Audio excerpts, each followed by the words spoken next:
नमस्कार दोस्तों। आज हम लोग आपके सम्मुख एक और नई कहानी लेकर प्रस्तुत हुए हैं। इस कहानी का शीर्षक है श्रवण कुमार की कहानी। इस कहानी में हम पुराने युग में जन्मे श्रवण कुमार के बारे में चर्चा करेंगे। तो शुरू करते हैं। यह कहानी त्रेता युग की है। उस समय श्रवण कुमार नाम का एक बालक था। उसके माता पिता अंधे थे और उन्होंने श्रवण को कई मुसीबतों का सामना करते हुए पाला था। श्रवण कुमार बचपन से ही अपने माता पिता का बहुत आदर करता था। जैसे जैसे श्रवण बड़ा होता गया, उसने घर की जिम्मेदारी अपने कंधों पर उठा ली। वह रोजाना सुबह उठकर सबसे पहले अपने माता पिता को स्नान कराने के लिए तालाब से पानी भरकर लाता था। इसके बाद वह तुरंत जंगल की ओर लकड़ियां बीनने जाता। फिर लकड़ियां लाने के पश्चात श्रवण चूल्हा जलाकर माता पिता के लिए खाना बनाता था। श्रवण को इतनी मेहनत करते देख उसकी माँ हमेशा उसे टोकती थी।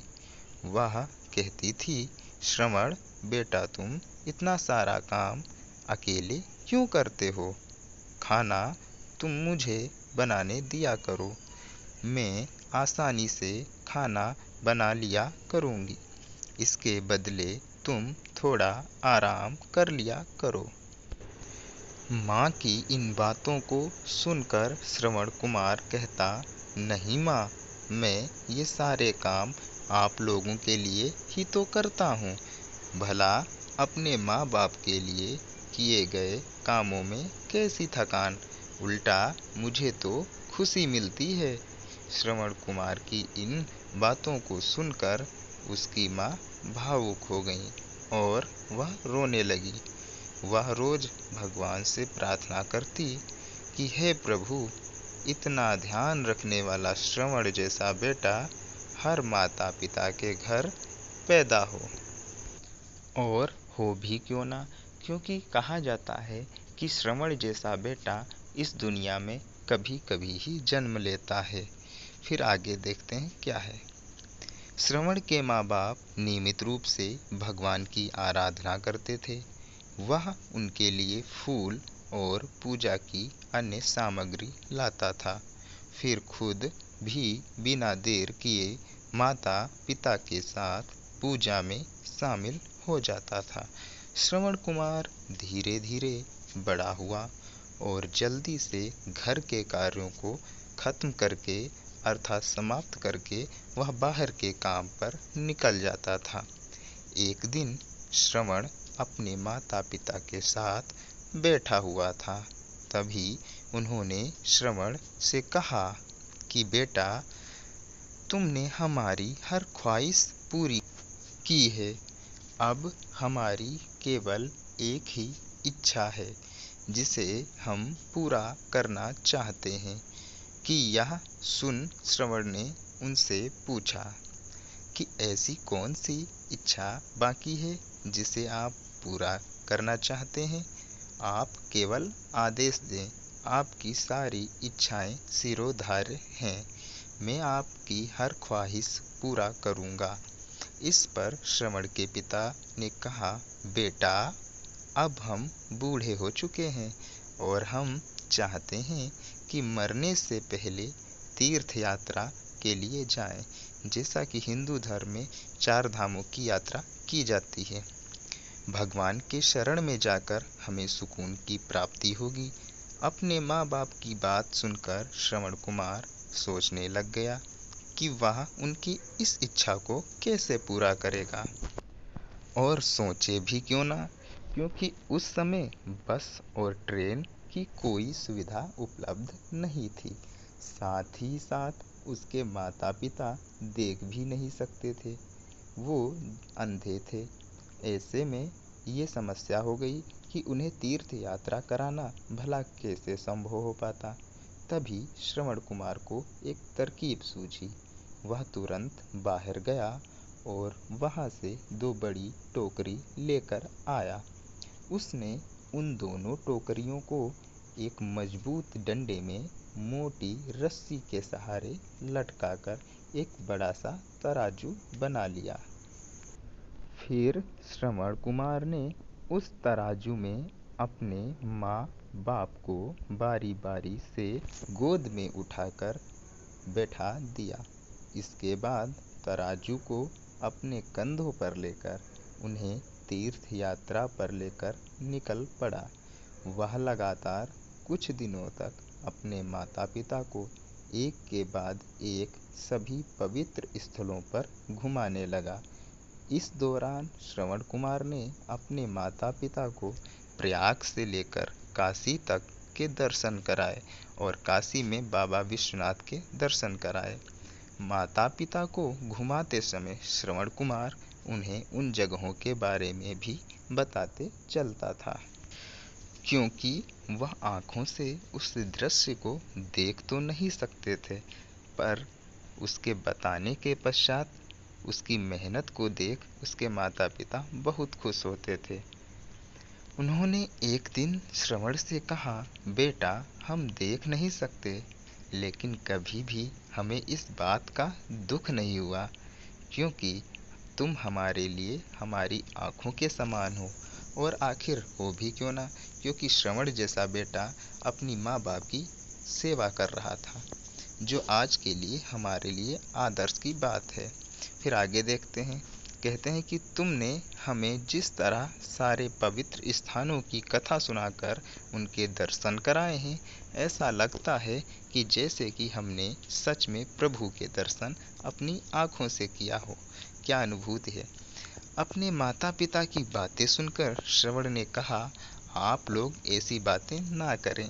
बच्चों के लिए माता पिता कभी भी बोझ नहीं होते, यह तो बच्चों का धर्म होता है। फिर एक दिन श्रवण कुमार आराम करने के लिए अयोध्या के पास अपने माता पिता के साथ रुका। तभी उसकी माँ ने पानी पीने की इच्छा जताई। श्रवण को पास में ही एक नदी की दिखाई दी। उसने अपने माता पिता से कहा, आप दोनों यहाँ आराम करें, मैं आप लोगों के लिए अभी पानी लेकर आता हूँ। और इतना कहकर वह उन्हें एक पेड़ की छांव में बिठा देता है। तभी वह नदी के पास पहुंचकर कमंडल में पानी भरने लगा। उसी जंगल में अयोध्या के राजा दशरथ भी शिकार के लिए पहुंचे थे। पानी में हलचल की आवाज़ सुन उन्हें लगा कि कोई जानवर पानी पीने आया है। उन्होंने बिना देखे केवल ध्वनि सुनकर ही अपना तीर चला दिया। प्राचीन कहावतों में कहा जाता है कि इसे शब्दभेदी बाण कहते हैं, जो सिर्फ आवाज़ सुनकर ही चलाया जाता है। फिर दुर्भाग्य से वह सीधे श्रवण कुमार को लग गया। तीर लगते ही वह चीख पड़ा। इसके बाद राजा दशरथ जब अपने शिकार को देखने पहुँचे तो वहाँ श्रवण पड़ा हुआ था। वो तुरंत श्रवण कुमार के नज़दीक पहुँचे और कहा, ये क्या हुआ, मुझसे बहुत बड़ी भूल हो गई, मुझे माफ़ कर दीजिए। मुझे बिल्कुल नहीं पता था कि यहाँ कोई मानव होगा। मैं इस गलती का पश्चाताप करने के लिए क्या करूं कि तुम मुझे माफ़ कर दो।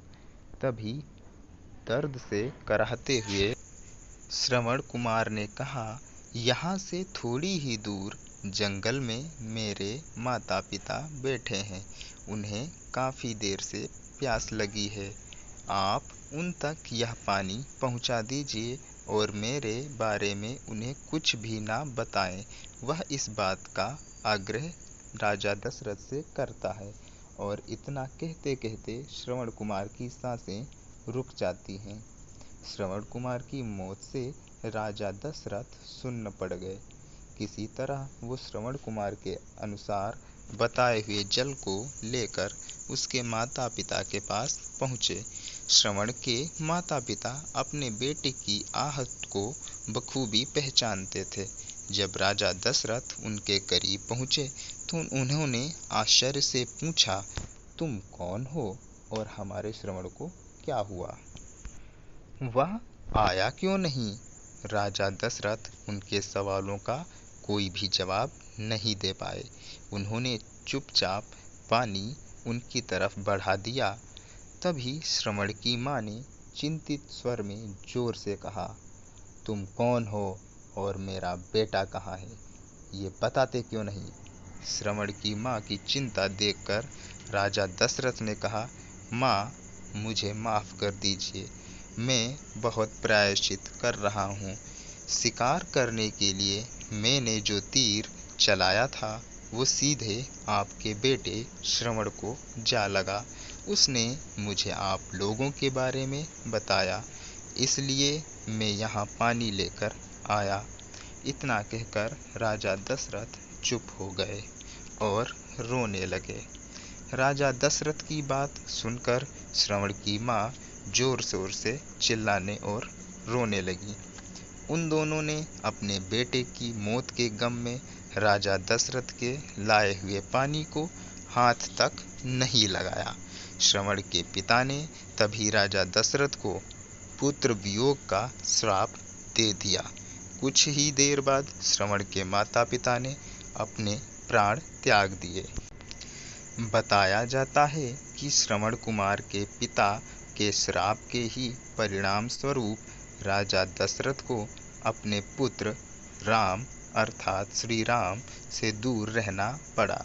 राजा दशरथ के इस श्राप को पूरा करने के लिए ही भगवान राम को, मर्यादा पुरुषोत्तम राम को 14 वर्षों का वनवास हुआ, जिस का माध्यम दशरथ की पत्नी कैकेयी बनी।